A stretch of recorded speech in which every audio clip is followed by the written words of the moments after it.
आज हम president of India पढ़ने जा रहे हैं। प्रेसिडेंट ऑफ इंडिया कौन से आर्टिकल से कौन से आर्टिकल तक आता है?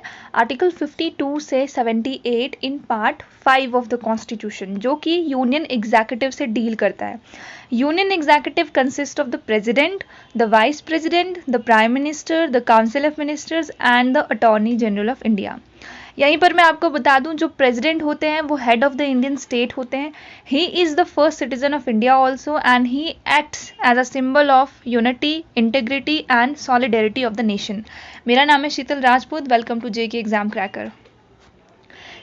तो अभी सबसे पहले हम रामनाथ कोविंद जी के बारे में पढ़ेंगे, जो भारत के अभी प्रेसिडेंट है और ये 14th प्रेसिडेंट है और ये पहले पर्सन है जो उत्तर प्रदेश से प्रेसिडेंट बने हैं। तो ये सवाल आपको पूछा जा सकता है कि उत्तर प्रदेश से वो शख्स कौन है जो पहली बार प्रेसिडेंट बना है, तो वो है रामनाथ कोविंद जी। और प्रेसिडेंट बनने से पहले ये बिहार के गवर्नर थे, 26th गवर्नर ऑफ बिहार 2015 से 2017 तक, और ये राज्यसभा के भी मेंबर रह चुके हैं 1994 से 2006 तक। ठीक है, चलो अब प्रेसिडेंट होता कौन है? इंडियन प्रेसिडेंट कौन है? हेड ऑफ द स्टेट है, फर्स्ट सिटीजन ऑफ इंडिया है और ये सिंबल है हमारी solidarity, unity and integrity of the nation का।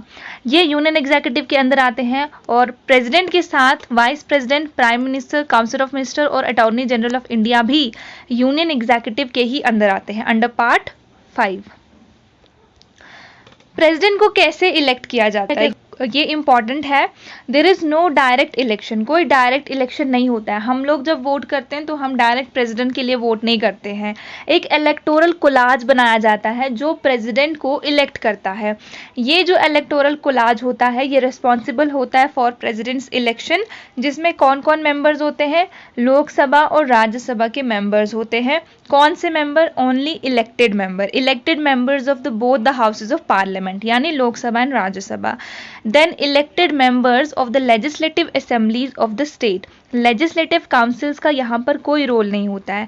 And then elected members of the union territories of Delhi and Puducherry। अब कौन पार्ट नहीं लेता है प्रेसिडेंट के इलेक्शन में? मैंने बता दिया, नॉमिनेटेड मेंबर पार्ट नहीं लेते हैं, चाहे वो लोकसभा के हों चाहे राज्यसभा के हों। लोकसभा में कितने नॉमिनेटेड होते हैं? 2 मेंबर। राज्यसभा में होते हैं 12 मेंबर, जिनको प्रेसिडेंट नॉमिनेट करते हैं। और स्टेट लेजिस्लेटिव असेंबलीज के भी नॉमिनेटेड मेंबर जो हैं पार्टिसिपेट नहीं करते हैं।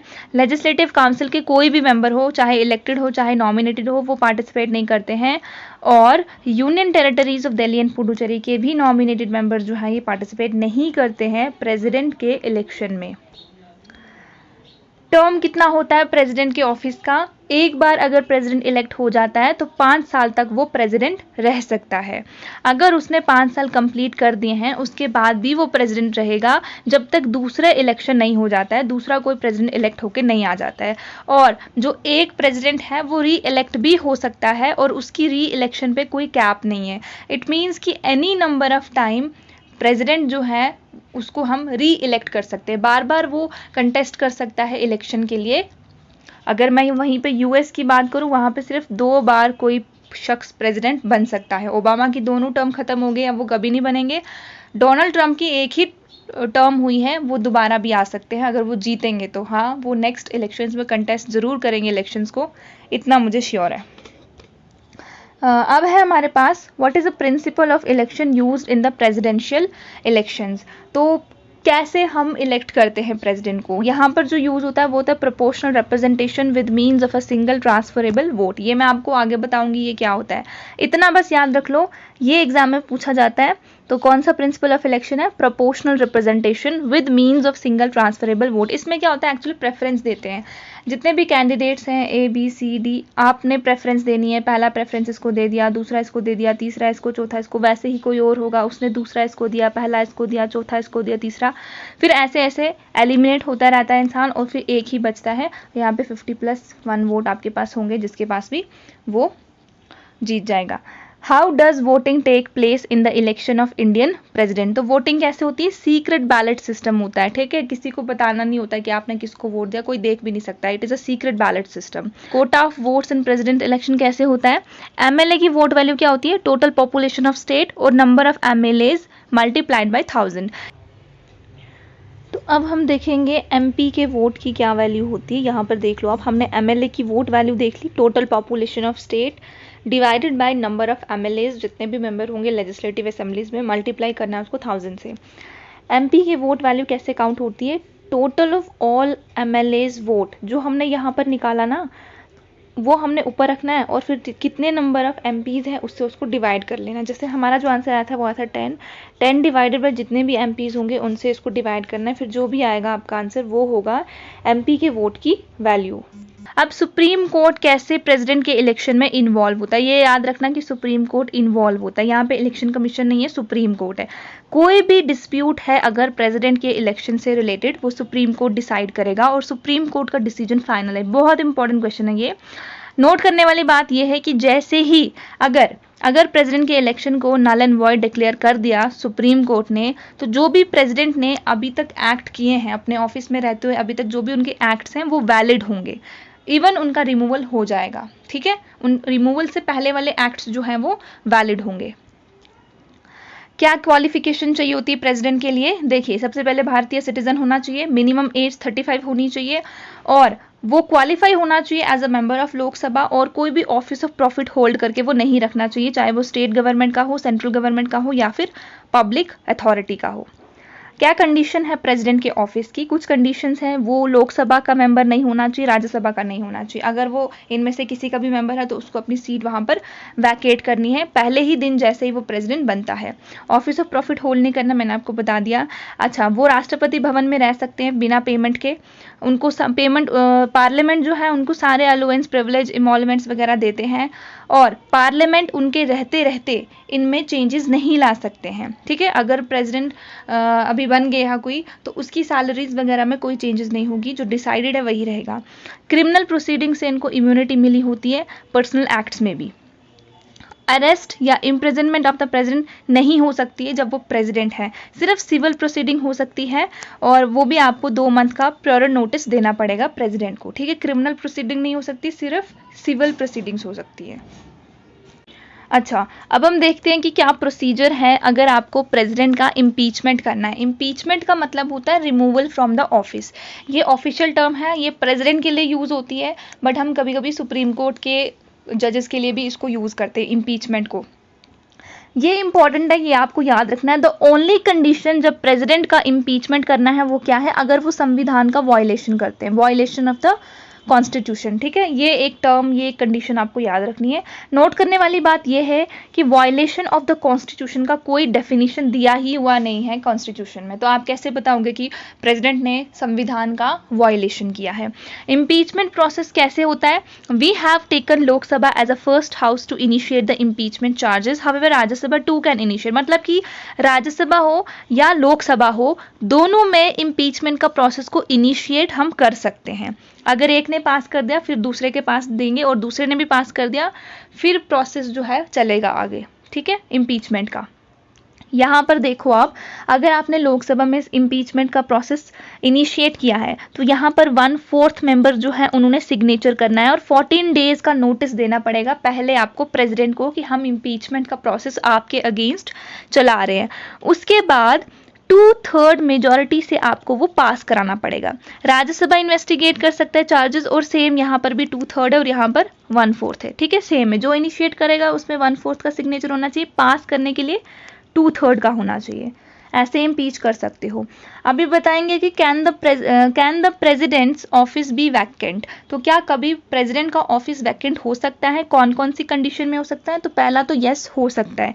कौन सी कंडीशन है? जब 5 साल का जो टर्म है उनका वो खत्म हो जाएगा, या फिर वो रिजाइन दे सकते हैं। रिजाइन किसको देता है प्रेसिडेंट? रिजाइन देता है वो वाइस प्रेसिडेंट को, और वाइस प्रेसिडेंट किसको रिजाइन देता है? प्रेसिडेंट को। लोकसभा या राज्यसभा इनिशिएट करेगा इम्पीचमेंट के चार्जेस, तब भी उनको रिमूव कर दिया जाता है, फिर सीट वैकेंट हो जाती है, या फिर उनकी मृत्यु हो जाएगी ऑफिस में, या फिर सुप्रीम कोर्ट डिक्लेयर कर देगा उनका जो इलेक्शन है वो इनवैलिड है। नोट करने वाली बात यह है कि vice president discharge his duty as president if the latter house falls vacant. अगर कभी प्रेसिडेंट का ऑफिस वैकेंट है तो वाइस प्रेसिडेंट की पोस्ट संभालेंगे, और अगर कभी वाइस प्रेसिडेंट का ऑफिस वैकेंट है तो चीफ जस्टिस ऑफ इंडिया इस पोस्ट को संभालते हैं।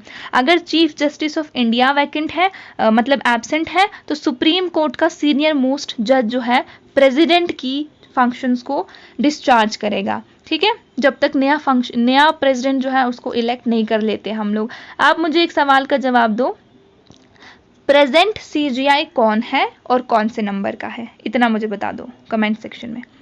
अब हम देखते हैं powers and functions of the president of India. सबसे पहले हम देखेंगे एग्जीक्यूटिव पावर्स क्या है। देखिए, कोई भी एग्जीक्यूटिव एक्शन लेना है इंडियन गवर्नमेंट को, वो प्रेसिडेंट ऑफ इंडिया के ही नाम पर होगा। ठीक है, जो भी ट्रांजैक्शन ऑफ बिजनेस होगा सेंट्रल गवर्नमेंट का, वो भी इनके नाम पर होगा। अटॉर्नी जनरल को अपॉइंट करना है, उनकी सैलरीज वगैरह जो भी होगी वो प्रेसिडेंट डिसाइड करेंगे। फॉलोइंग लोगों को प्रेसिडेंट अपॉइंट करते हैं, कैग को, CAG कैग, जो हमारे पब्लिक पर्स का ध्यान रखते हैं, चीफ इलेक्शन कमिश्नर और अदर इलेक्शन कमिश्नर्स। आप मुझे बताइए कमेंट सेक्शन में, चीफ इलेक्शन कमिश्नर कौन है present? Chairman and members of the union public service commission और स्टेट गवर्नर्स, और finance commission of India chairman and its members. आप मुझे बताइए अभी जो फाइनेंस कमीशन चल रहा है वो कौन से नंबर का है और इसके जो हेड हैं वो कौन है।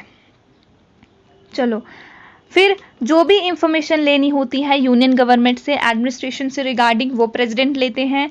वो पीएम को क्या करना होता है, पीएम को सबमिट करना होता है, जो भी उनके काउंसिल ऑफ मिनिस्टर्स के साथ मैटर्स में उन्होंने डिसीजन लेने हैं वो फिर प्रेसिडेंट को जाके बताते हैं। नेशनल कमीशन को अपॉइंट करते हैं, SCs की, STs की, अदर बैकवर्ड कैटेगरीज की। इंटर स्टेट काउंसिल को अपॉइंट करते हैं, यूनियन टेरिटरी के एडमिनिस्ट्रेटर्स को अपॉइंट करते हैं, यानी कि LGs को अपॉइंट करते हैं, किसी भी एरिया को शेड्यूल कास्ट। अब हम लेजिस्लेटिव पावर्स ऑफ प्रेसिडेंट को पढ़ेंगे। He summons or prorogues parliament and dissolve the Lok Sabha. Summon का मतलब होता है बुलाना, प्रोरोग का मतलब होता है डिसकंटिन्यू करना। पार्लियामेंट को डिसकंटिन्यू कर सकते हैं, पार्लियामेंट को कभी भी बुला सकते हैं, लेकिन डिसॉल्व कौन होता है? डिसॉल्व सिर्फ लोकसभा होती है। राज्यसभा एक परमानेंट हाउस है, ये डिसॉल्व नहीं होता है। Joint sitting of the Lok Sabha and Rajya Sabha को बुला सकते हैं president of India in case of any deadlock. Indian parliament को एड्रेस कर सकते हैं जब भी जनरल इलेक्शंस की पहला सेशन होगा। अपॉइंट करते हैं स्पीकर को, deputy speaker of Lok Sabha, chairman, deputy chairman of Rajya Sabha, when the seats fall vacant. जब भी स्पीकर बीमार है या कभी डेथ हो जाती है या रेजिग्नेशन दे देते हैं तो वो अपॉइंट करते हैं प्रेसिडेंट इन सभी सीट्स को। He nominate 12 members of the Rajya Sabha. We know कि 12 मेंबर्स ऑफ राज्यसभा को ये नॉमिनेट करते हैं। आपको पता है कि कौन सी फील्ड से होने चाहिए राज्यसभा के ये मेंबर? मैं आपको बताती हूँ, लेकिन मैं चाहूँगी वीडियो को पॉज करके आप कमेंट सेक्शन में लिखो कि वो कौन सी फील्ड से होने चाहिए 12 मेंबर्स। अच्छा, he nominates 12 members of the Rajya Sabha from amongst persons having special knowledge or practical experience in literature, science, art and social service. ठीक है, ये 4 फील्ड, कौन सा? लिटरेचर, आर्ट्स, साइंस और सोशल सर्विस। तो ये 4 फील्ड से 12 मेंबर्स को नॉमिनेट करते हैं हमारे प्रेसिडेंट ऑफ इंडिया। और 2 members of the Lok Sabha from the Anglo Indian community को प्रेसिडेंट ऑफ इंडिया नॉमिनेट करते हैं। ये जो 2 मेंबर्स हैं एंग्लो इंडियन कम्युनिटी के, ये कौन सी फील्ड से होने चाहिए, ये अब आप मुझे कमेंट सेक्शन में बताओगे। कंसल्ट करते हैं इलेक्शन कमिश्नर ऑफ इंडिया को on the questions of disqualification of MPs। कौन है हमारा election commissioner of India? Comment section में मुझे बताओ। MPs की डिस्क्वालिफिकेशन से रिलेटेड जो भी क्वेश्चंस होते हैं उसको election commission of India he decide करते हैं। अब आप मुझे कमेंट सेक्शन में बताओ कि जो हमारी स्टेट में पंचायत और म्यूनसिपैलिटी के इलेक्शंस होते हैं उनको कौन कंडक्ट करवाता है? ठीक है, कौन सी बॉडी कंडक्ट करवाती है। रेकमेंड करते हैं introduction of certain types of bill. Recommend करते हैं कि कौन से टाइप्स ऑफ बिल्स को इंट्रोड्यूस करना है, जैसे कि मनी बिल को इंट्रोड्यूस करते हैं president of India under article 110। Promulgate करते हैं ऑर्डिनेंसेस, यानी कि ऑर्डिनेंसेस को ये पास करते हैं। ऑर्डिनेंसेस कौन से आर्टिकल में आता है? 123 में, और 213 में स्टेट गवर्नर करते हैं, 123 में प्रेसिडेंट ऑफ इंडिया ऑर्डिनेंसेस बनाते हैं। ये जो ऑर्डिनेंसेस होते हैं ये एक्स्ट्रा ऑर्डिनरी सिचुएशंस में बनाए जाते हैं। इनकी सेम पावर होती है जैसे पार्लियामेंट के द्वारा पास किए गए लॉ की होगी। ऑर्डिनेंसेस तब लाए जाते हैं जब पार्लियामेंट सेशन में ना हो। He lays following reports before the parliament. Parliament में कौन कौन रिपोर्ट करता है प्रेसिडेंट को? CAG, UPSC, finance commission. Finance commission कौन से आर्टिकल में आता है, क्या आपको याद है? कमेंट सेक्शन में लिख के बताओ। अब हम देखेंगे फाइनेंशियल पावर्स क्या क्या है प्रेसिडेंट की। देखो, जब भी कोई मनी बिल इंट्रोड्यूस होना होता है ना अंडर आर्टिकल 110, वो रिकमेंडेशन होती है उस पर प्रेसिडेंट की पहले से ही, यानी कि सबसे पहले आप प्रेसिडेंट से पूछ के आओगे कि क्या हम मनी बिल को इंट्रोड्यूस करें, तो फिर अगर प्रेसिडेंट ने बोला कि हाँ जी कर लो, फिर वो मनी बिल आप लोकसभा में लेके जाते हो। लोकसभा में ही क्यों लेके जाते हो, राज्यसभा में क्यों नहीं? क्योंकि लोकसभा में ही मनी बिल जाता है और लोकसभा के स्पीकर ही डिसाइड करते हैं कि ये जो बिल है ये मनी बिल है या नहीं है, right. It causes union budget to be laid before the parliament. जो यूनियन बजट होता है वो पार्लियामेंट में रखते हैं to make a demand for grant his recommendation is a prerequisite. तो जो भी डिमांड फॉर ग्रांट बनाना होता है उसकी रिकमेंडेशन पहले से ही इनके पास चाहिए होती है। डिमांड फॉर ग्रांट जो है अंडर आर्टिकल 111 के अंदर आता है। Contingency fund of India is under his control, he constitute the finance commission every 5 year. Finance commission कौन है, फाइनेंस कमिश्नर कौन है हमारा, आप मुझे कमेंट सेक्शन में बताओ। हर 5 साल के बाद इनको भी अपॉइंट किया जाता है। और contingency fund of India, consolidated fund of India और पब्लिक अकाउंट, इनको हम डिटेल में बाद में डिस्कस करेंगे। चलिए, क्या क्या जुडिशियल पावर्स होती है प्रेसिडेंट की? अपॉइंट करते हैं चीफ जस्टिस और सुप्रीम कोर्ट और हाई कोर्ट के जजेस को, एडवाइस करते हैं सुप्रीम कोर्ट को, लेकिन इनकी जो एडवाइस होती है ये बाइंडिंग नहीं होती है। ये एडवाइस लेते हैं सुप्रीम कोर्ट से कोई भी केस में अगर इनको लेना होता है, लेकिन इनकी जो एडवाइस होती है ये बाइंडिंग नहीं होती है। इनके पास पार्डनिंग पावर होती है अंडर आर्टिकल 72, यानी कि ये किसी को भी माफ़ी दे सकते हैं। किसी को अगर पनिशमेंट मिला है, सज़ा मिली है, तो उसकी सज़ा को कम्प्लीटली माफ़ कर सकते हैं अंडर द यूनियन लॉ। अगर सेंटर के द्वारा उनको सज़ा मिली है या फिर मार्शल लॉ, मिलिट्री कोर्ट ने अगर कोई सज़ा सुनाई है या फिर कोई डेथ सेंटेंस दिया है किसी ने भी, तो फिर उसको ये पार्डन कर सकते हैं। कौन? President of India. Pardoning power जो प्रेसिडेंट की है वो ये सब हैं। पार्डन मतलब कि कंप्लीटली एब्सॉर्ब कर देना सज़ा को। कम्यूटेशन का मतलब होता है जो नेचर है पनिशमेंट का उसको चेंज कर दो, नेचर को चेंज कर दो। यानी अगर उसको जैसे कि उसको फांसी दी है, ठीक है, अगर उसको फांसी दी है तो आप उसको इम्प्रिजनमेंट दे दो।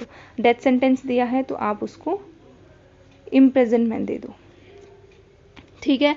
रिमिशन, रिमिशन क्या हो गया? उसके टर्म को रिड्यूस कर दो, 5 से 3 साल कर दो उसकी टर्म को, ठीक है। 5 साल की सज़ा थी, सुनाई थी, 3 साल कर दो या 2 साल या जितनी मर्जी। रेस्पाइट का मतलब होता है लेजर पनिशमेंट देना, ओरिजिनल पनिशमेंट से थोड़ी कम पनिशमेंट देना। ये स्पेशल कंडीशंस में किया जाता है। स्पेशल कंडीशंस मतलब कि जब कोई पर्सन डिसेबल हो या फिर कोई पर्सन लेडी अगर कोई है वो प्रेग्नेंट हो, तो ऐसे स्पेशल केसेस में रेस्पाइट किया जाता है। रिप्राइव होता है स्टे लगा देना on the execution of the awarded sentence for a temporary period के लिए उसकी सज़ा को रोक देना। यह है pardoning power of the president. Diplomatic powers क्या होती हैं? जो भी इंटरनेशनल ट्रीटीज़ हैं, जो भी एग्रीमेंट्स हैं, वो अप्रूव होते हैं पार्लियामेंट के द्वारा, are negotiated and concluded in his name. लेकिन जो भी काम हो रहा है वो प्रेसिडेंट ऑफ इंडिया के ही नाम पर हो रहा है, because he is the representative of India in international forums and affairs. Military powers क्या क्या हैं? He is a commander of the defence forces of India. Chief of army, chief of navy, chief of air force को ये appoint करते हैं।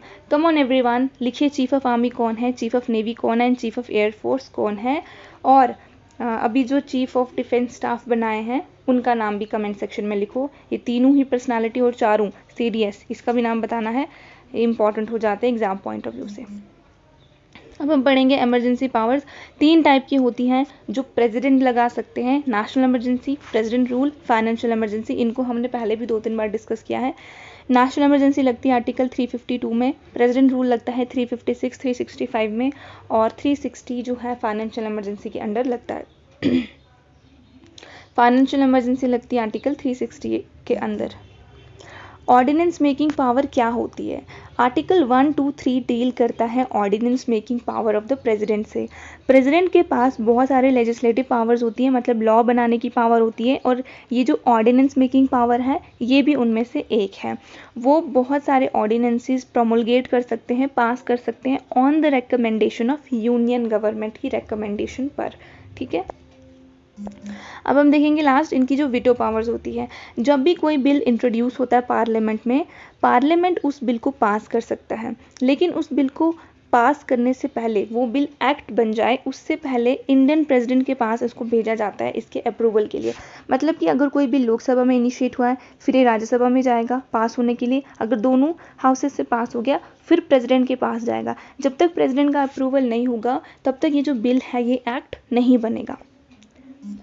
The veto power of the President of India is guided by Article 111 of the Indian Constitution। तो ये जो 111 के अंदर आती है विटो पावर ऑफ द प्रेसिडेंट। और ये जो चॉइस है प्रेसिडेंट की बिल को लेके, मतलब कि जो बिल राज्यसभा लोकसभा से पास होकर प्रेसिडेंट के पास गया है, अब उनके पास ये पावर है कि वो इस बिल को क्या करेंगे, वो अप्रूव करेंगे, वो रोक के रखेंगे, या फिर वो रिकंसिडरेशन के लिए वापस भेजेंगे। इसी चीज़ को विटो पावर ऑफ द प्रेसिडेंट कहा जाता है। तो बेसिकली कितने टाइप की वीटो पावर्स हैं? एक्चुअली में 4 टाइप की वीटो पावर्स होती हैं, लेकिन इंडियन प्रेसिडेंट को 3 टाइप की ही वीटो पावर दी गई है। 4 टाइप की दी गई है यूएस प्रेसिडेंट को। एब्सोल्यूट वीटो हमारी पहली वीटो पावर है। The power of the president to withhold the assent to the bill is termed as his absolute veto. President की वो पावर जब वो उस बिल को जो लोकसभा राज्यसभा दोनों हाउस से पास हो गया है उसको अपनी असेंट रोक के रखें, उसको हम कहते हैं एब्सोल्यूट वीटो। ये वीटो का यूज़ कब होता है? ये वीटो का यूज़ होता है with respect to private members bill, यानी कि कोई ऐसा बिल जिसको मिनिस्टर के द्वारा ना लाया गया हो, कोई भी मेंबर के द्वारा लाया गया हो अदर देन द मिनिस्टर। और सेकंड कब यूज़ होता है ये?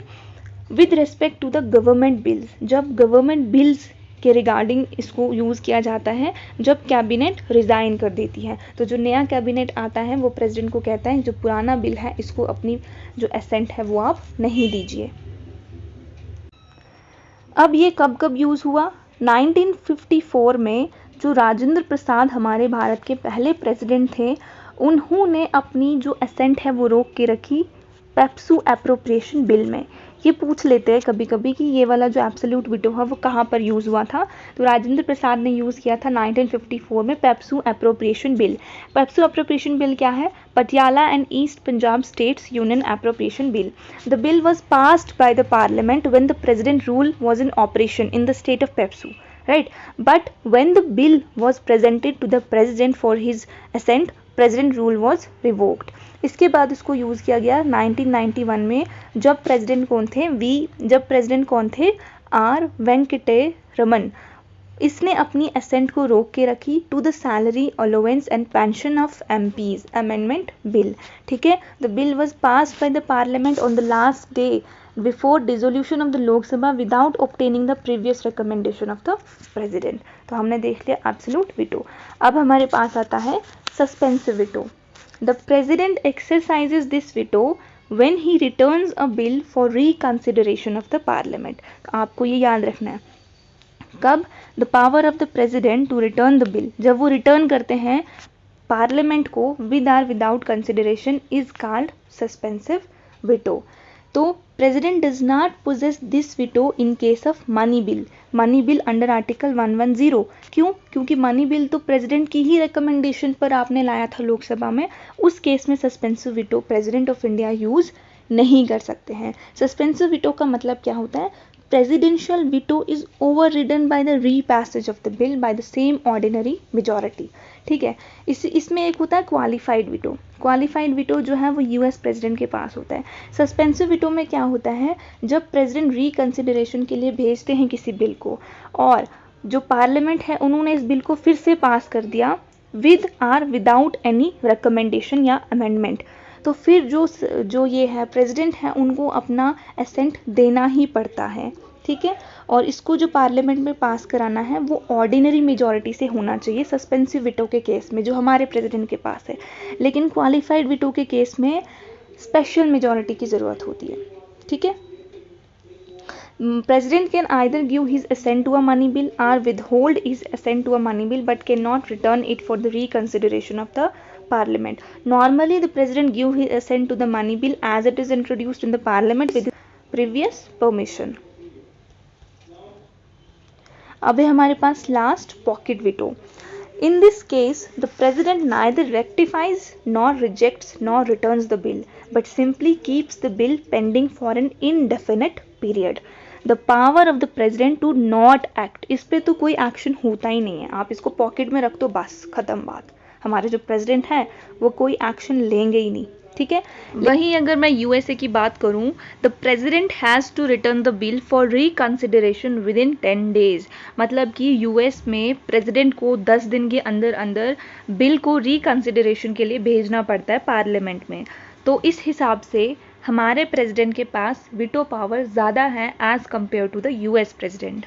अब यूज़ हुआ 1986 में जो प्रेसिडेंट जेल सिंह थे उन्होंने इस पॉकेट वीटो को यूज़ किया था with respect to Indian post office amendment bill. ये जो बिल है इसको राजीव गांधी गवर्नमेंट ने पास कर दिया था। इस बिल में क्या था, रिस्ट्रिक्शंस लगाई जा रही थी on the freedom of press और इसको बहुत ज़्यादा क्रिटिसाइज भी किया था। आफ्टर 3 ईयर्स इन 1989 जो नेक्स्ट प्रेसिडेंट आए आर वेंकटरमन, इन्होंने इस बिल को वापस भेजा रिकंसिडरेशन के लिए, और जो नई गवर्नमेंट उस टाइम पे थी नेशनल फ्रंट गवर्नमेंट, इन्होंने डिसाइड किया कि हम इस बिल को ड्रॉप कर देंगे, फिर इसको ड्रॉप कर दिया। It should be noted here that the president has no veto power in respect of constitutional amendment bill. जो भी कॉन्स्टिट्यूशनल अमेंडमेंट बिल होगा उस केस में प्रेसिडेंट के पास वीटो पावर्स नहीं होती हैं। 24th Constitutional Amendment Act of 1971 made it obligatory for the President to give his assent to the Constitutional Amendment Bill।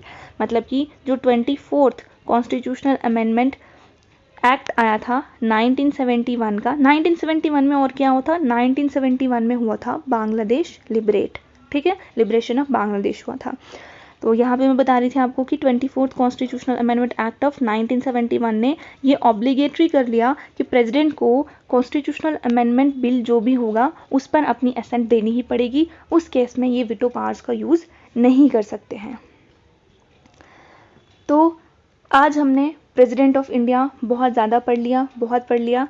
तो नेक्स्ट वीडियो में मैं आपको वाइस प्रेसिडेंट ऑफ इंडिया पढ़ाऊंगी, prime minister, council of ministers, governor, ऐसे ऐसे हम सारे union executive और स्टेट एग्जीक्यूटिव के बारे में पढ़ेंगे। This is the end of my today's lecture. Stay tuned for the next one. Till then, bye bye, thank you.